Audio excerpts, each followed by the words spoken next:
and stuff, but things that are actually happening is that we are destroying our ozone layer, and this causes that the sunlight isn't reflected back into space, but it hits our poles.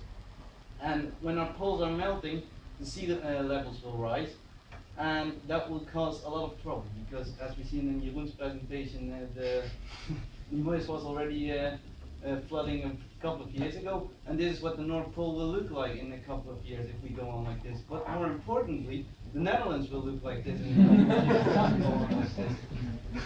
So yeah, I think that is one point why we should really go green, and even more, since it's raining such a lot.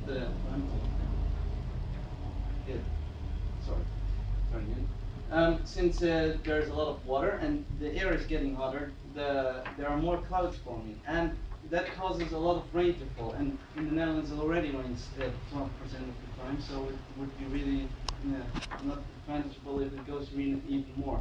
But we could also use that rain as an advantage because we are now just throwing it down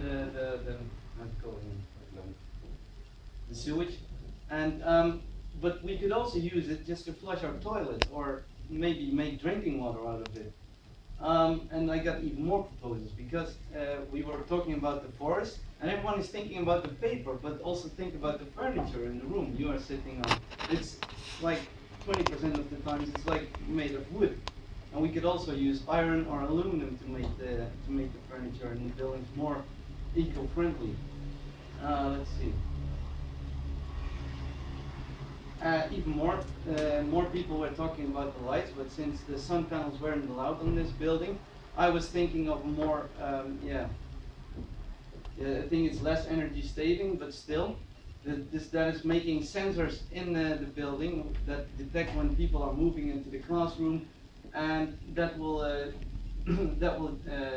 reduce a lot of energy pollution because when I'm strolling down the corridors, I see the lights are always on, and when there's a motion sensor, there could be only when someone's walking in, and even there's a lot of daylight because of the windows, and I think that if there was a daylight sensor too, that would reduce a lot of energy still. Now, my third proposal is a bit unconventional. Since a lot of our fellow students are visiting a gym, I was thinking that we could make these gyms even more energy efficient while using the devices as an energy generator for our school. I think it's rather revolutionary, and I don't know how we can put it to work, but still, I think we need some physicians to figure that out.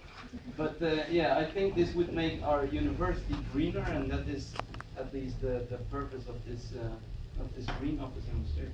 Well, that was my presentation. Thank you for your attention.